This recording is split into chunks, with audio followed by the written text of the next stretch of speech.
Jalan-jalan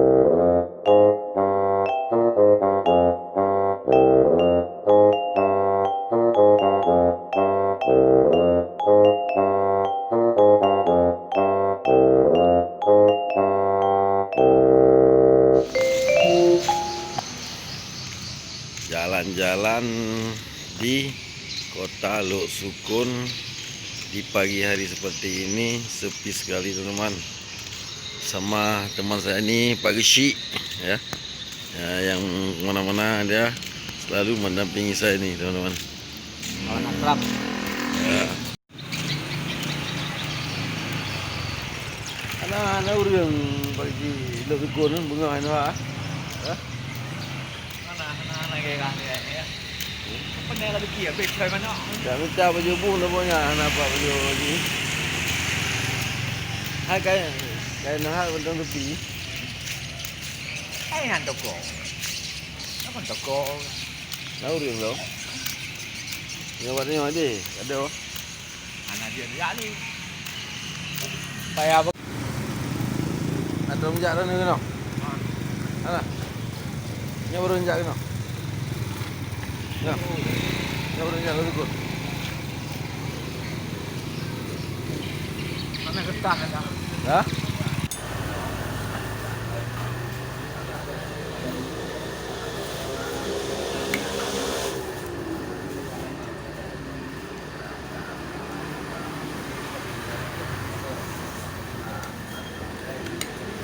Ketik. Ketik tabang. Ha? Tabang benda ni dia. Ada. Pilih mana tadi?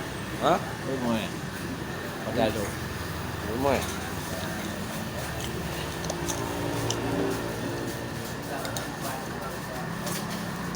Memang tu enggak ulang. Banyak kan? Bagainya kerja kan ni. Ada tempat-tempat bang, buat tunai kau ada.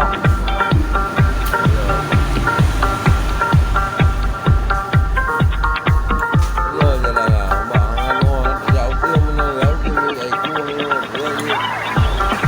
Itu menengah. Menengah tanda.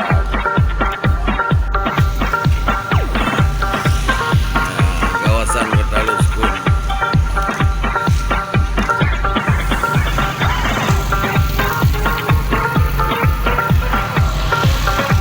Saja bangunan doko-doko baru Lok Sukun yang belum selesai. Belum selesai maka raya Lok Sukun.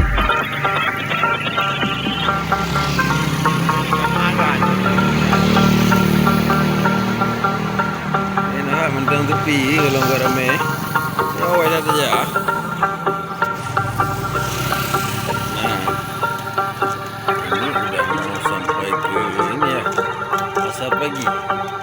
Pasar pagi Lok Sukun. Banyak bangunan-bangunan baru. Jika ini selesai nanti dibuka lebih lebar kembali kota Lok Sukun daripada kota lama.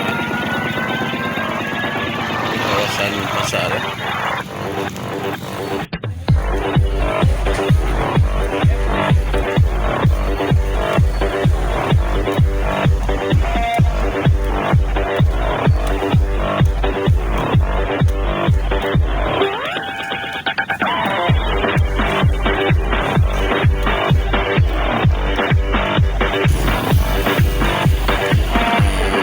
Bagian gede kayak ya.